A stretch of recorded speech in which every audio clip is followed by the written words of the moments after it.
Hello, and welcome to another NBA Slate preview.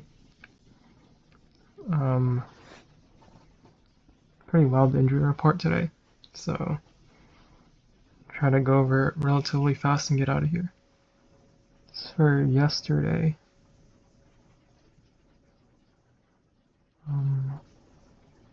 let's just look at this one over. This was my top lineup. I played a lot of Franz Wagner because he just seemed too low owned for his chance of success. I think he came in 15% in main, so I mean, it's totally fine with this outcome because played a ton of minutes, just didn't really get there. And then yesterday I kind of mentioned it was kind of interesting to get really weird with the value because most of it is very fragile. So that's kind of what my approach was. And 0.5% Sam Hauser smashed. And then low owned Demon. I'm surprised he came in 12% in this contest. I think it was like 8% in main. But yeah, he was smashing and I did nothing in the second half. And then, I don't know, like, do I just give up on Dyson Daniels or what? Like, every single game, he's like almost there, like almost a piss smash while doing nothing the whole game. So it's like, I don't know. Do I give up on that? Anyway, let's get into it. Houston at Cleveland. We have Jabari Smith Jr. questionable. If he doesn't play, you will probably get Steven Adams in the starting lineup.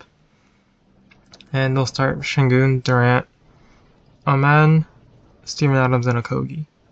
And off chance it's Reed Shepherd instead of Steven Adams, but I'm expecting Reed to come off the bench.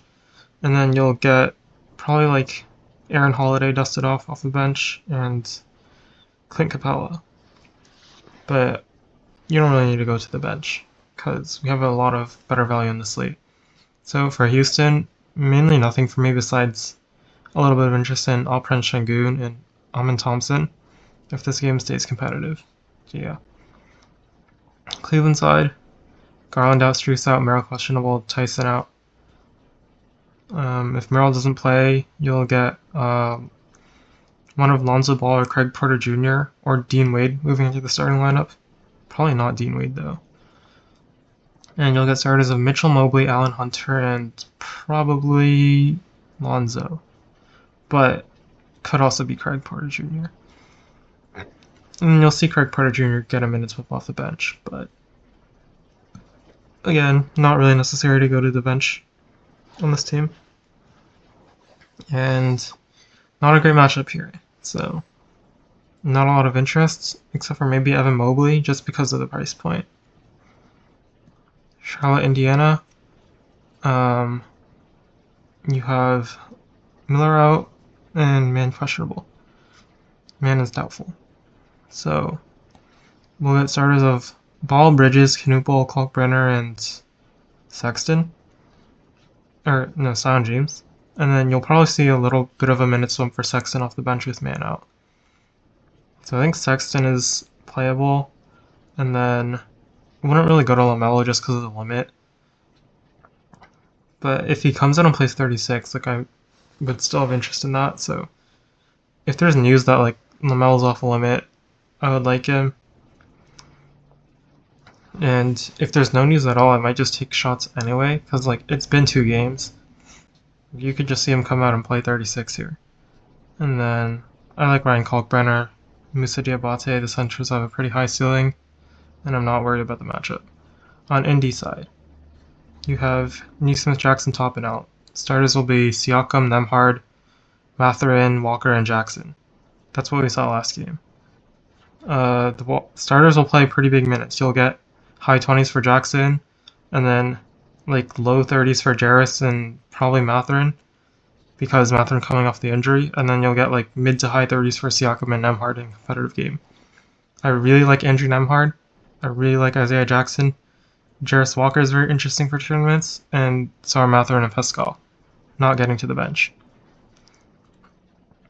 Toronto at Philly. Colin Murray Boyles is doubtful.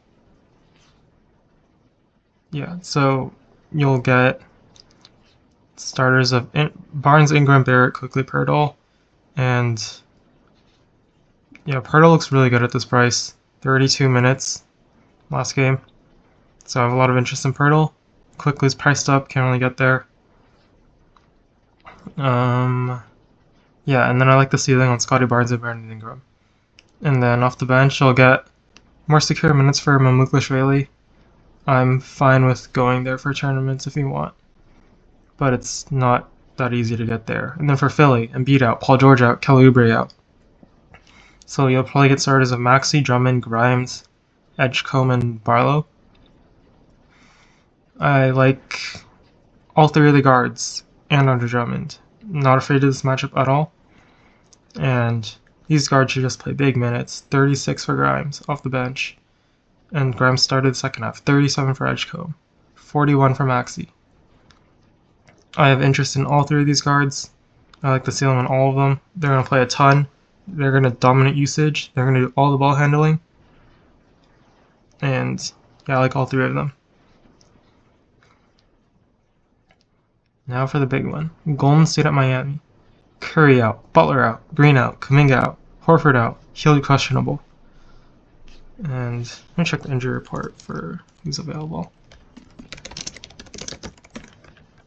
I don't know if Rowe and like Tui are available or not.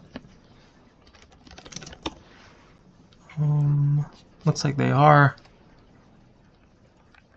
So we have Podziemski, Moody, Post, Richard 4, Peyton 5, 2GD 6, Spencer 7, Tui 8, Santos 9, and Rowe 10. Right, 1, 2, 3, 4, 5, 6, 7, 8, 9, 10. Yeah, so potentially 10 active and even 11 with Buddy Hield if he plays. So there's no real guarantee that the bench or like anyone is going to play huge minutes. Although I am expecting pretty solid minutes for Podziemski and Moody. And then Post and TJD will split the center. At min price, that's very appealing for a good point per minute Trace Jackson Davis. And I don't know if I can get to Quentin Post though. We'll probably get started as of Podziemski, Moody, Richard, Post, and Peyton or Spencer. If Spencer starts, I would have interest in him. But coming off the bench, I have not a lot of confidence in his minutes. And like you'll definitely see like Tui, Santos, and Rowe. So I don't really have that much confidence in guys coming off the bench, even if the price is that low.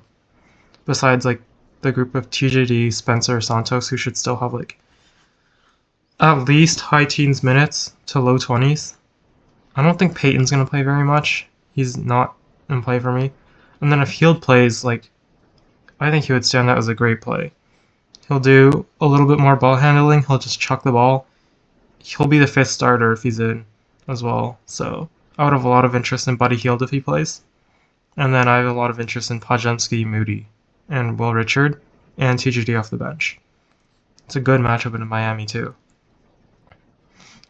On Miami side, you have Bam Adebayo upgraded to questionable. I'm expecting him to play. Jovic is doubtful, but it's not super important. With Adebayo back, you'll get starters of Davion, Wiggins, Powell, Adebayo, and Larson or Ware. And yeah, I think Bam being back kind of kills everyone for me.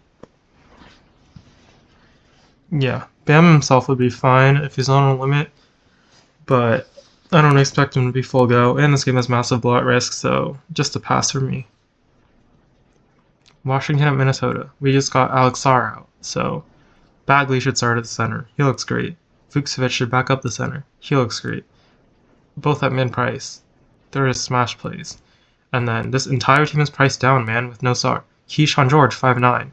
CJ McCollum, 5.8K. Blal Coulibaly, 5.1K. Chris Middleton, 4.6K, although minutes aren't great on Middleton, but and then you have Trey Johnson, 4.2K. Bub Carrington, 3.8K. Cam Whitmore, 3.6. I don't know, the minutes actually aren't that good on these guys, but I really like Keyshawn George.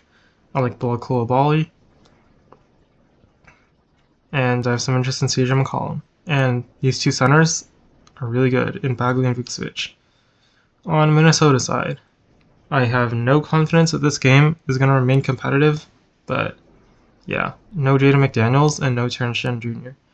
So I'm expecting, I don't actually know, maybe Jalen Clark starts in the spot, and you'll get Edwards, Randall, Gobert, DiVincenzo, and Jalen Clark. Yeah, it seems just fine to me. It's massive blowout risk. There's a quote from Ant earlier in the season that when he plays against shit teams, he's going to try to score a career high. So, I mean, if you want to fire up Ant, sure. But it's kind of a very blowout risk matchup. So, although the stars aren't really priced high enough, it's still like, are they going to play a lot of minutes? Probably not. But I do like Ant and Randall still for tournaments. Denver at New Orleans, Gordon questionable, and everyone else is in, besides Strother.